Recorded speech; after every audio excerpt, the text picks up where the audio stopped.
Jangan lupa subscribe YouTube channel Metro TV News dan jangan lupa nyalakan notifikasinya. Kemudian bagaimana tanggapan DPR berkaitan dengan RAPBN tahun 2023? Kita akan tanyakan langsung bersama dengan rekan kita Jessica Wulandari di sana yang akan wawancarai dengan Pak Sugeng Suparwoto, anggota Komisi 7 DPR. Jessica, silakan. Ya, Egan dan pemirsa, tadi kami baru saja mendengarkan dua agenda pada hari ini. Yang pertama terkait dengan pidato Ketua DPR RI dalam rangka pembukaan masa persidangan 1 tahun sidang 2022 dan 2023. Dan di satu sisi dilanjutkan dengan pidato Presiden yang menyampaikan nota keuangannya. Tadi kami sempat merangkum ada beberapa hal yang disampaikan. Yang pertama ini dari Ketua DPR RI, Puan Maharani menyampaikan beberapa hal. Yang pertama ini terkait dengan sorotannya suplai pangan yang masih mengandalkan impor dan saat ini Indonesia yang mulai menghadapi kerentanan dari sisi pangan. Maka dari itu ia pun mengatakan resiko atas pasokan yang masih impor ini berdampak pada kelangkaan suplai pangan di dalam negeri. Dan tidak itu saja, Egan, yang disoroti oleh DPR, hal lainnya adalah terkait dengan krisis energi. Yang mana sampai saat ini kita juga masih menghadapi krisis energi karena adanya gejolak geopolitik antara Ukraina dan juga Rusia. Kemudian di satu sisi adanya kenaikan suku bunga secara global.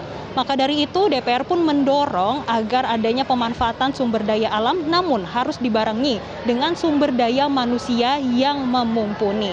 Selain itu kami juga tadi melihat bagaimana Presiden Joko Widodo menyampaikan beberapa hal terkait dengan nota keuangan di tahun 2023 nanti. Yang mana Egan, kami tadi melihat ada tantangan yang dihadapi oleh Indonesia pada tahun 2023. Yang pertama, terkait dengan ketidakpastian perekonomian baik di dalam negeri dan juga di luar negeri.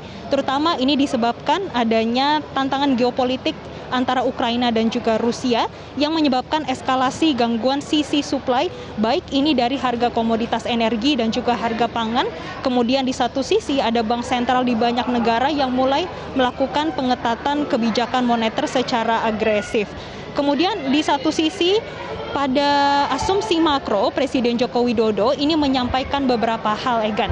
Yang pertama terkait pertumbuhan ekonomi 2023, ini diprediksi masih di kisaran 5,3%. Kemudian inflasi dinilai akan tetap terjaga, ini di kisaran 3,3% dan rata-rata nilai tukar rupiah diperkirakan bergerak di sekitar 14.750 ribu rupiah per dolar Amerika Serikatnya. Dan ada yang menarik, Egan dan pemirsa, yaitu terkait dengan harga minyak mentah Indonesia atau yang biasa kita kenal dengan ICP yang dipatok masih di $90 per barelnya. Dan di satu sisi kita juga melihat ada anggaran perlindungan sosial ini 431 triliun yang dialokasikan sebesar ini 479 triliun untuk membantu masyarakat yang miskin dan juga rentan. Dan untuk mendiskusikan hal menarik ini terutama terkait dengan subsidi energi, bagaimana dengan ICP dan juga bagaimana apakah perlu ada reformasi untuk menjaga ketahanan APBN di tahun 2023, kita sudah bersama dengan Bapak Sugeng Suparwoto selaku Ketua Komisi 7 DPR RI. Pak, tadi Presiden menyampaikan ICP ini di level $90 per barelnya. Pak, kalau kita melihat tantangan masih sangat banyak. Apakah ada kemungkinan ini akan naik lagi nih, Pak? Dan bagaimana sih DPR menanggapi $90 ini nih, Pak? Jadi gini, asumsi makro di ICP ya, Indonesia Crude Price itu $90 per barrel, itu hasil juga perhitungan dengan kami di Komisi 7.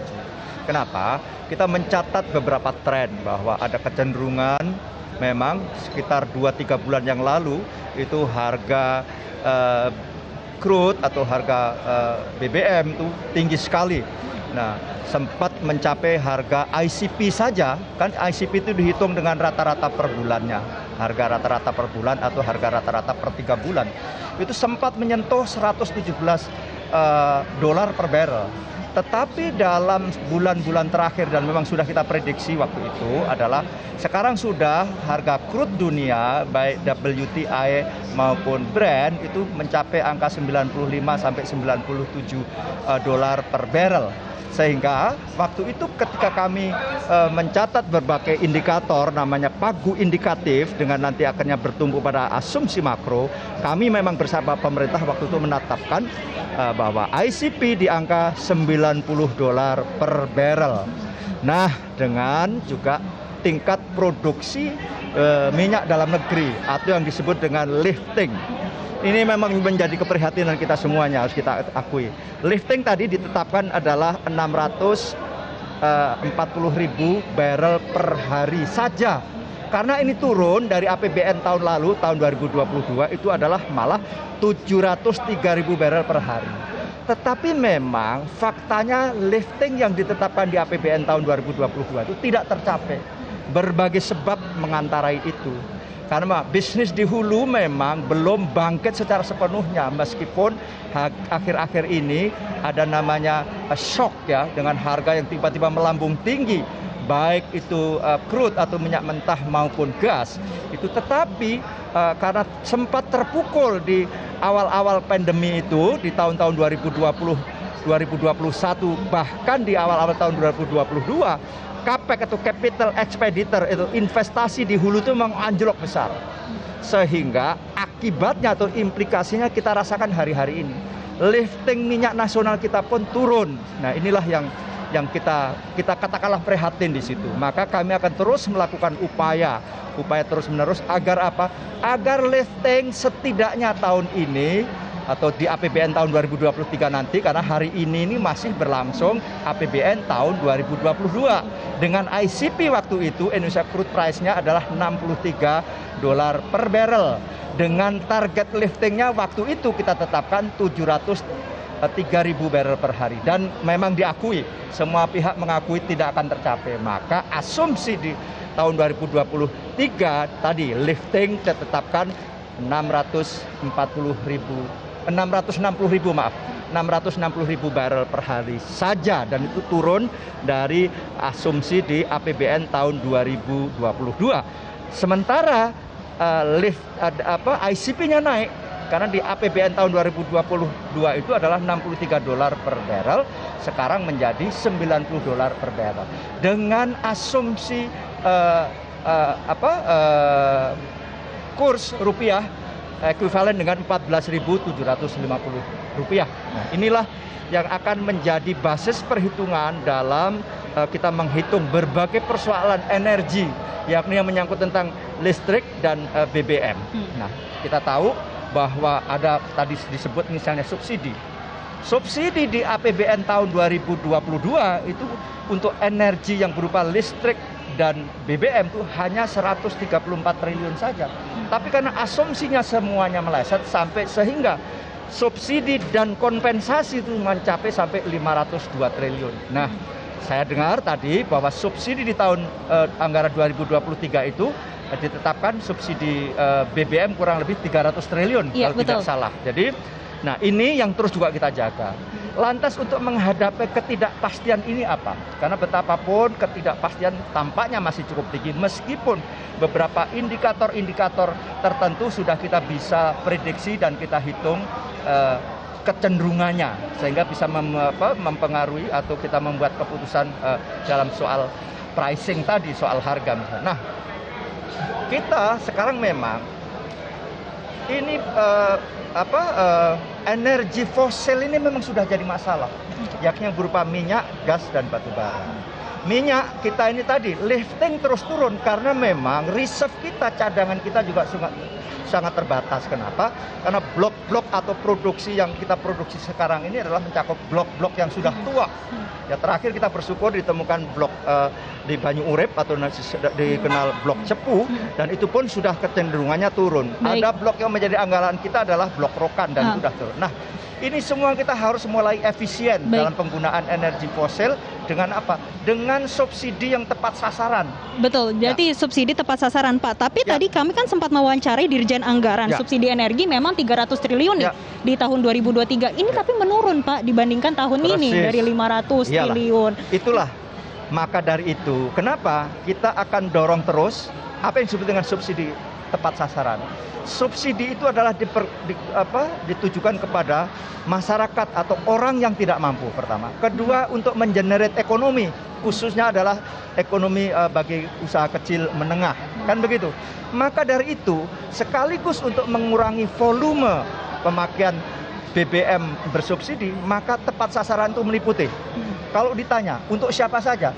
Sudah, subsidi BBM yang berupa Pertalite hari ini itu sudah ditujukan kepada motor saja, motor, angkutan umum, dan solarnya itu untuk siapa? Solar untuk angkutan logistik. Betul. Dan itu pun dibatasi saja untuk truk yang roda 4. Karena yang roda 6 atau 8 atau lebih itu adalah industri yang itu tidak berhak memakai solar subsidi.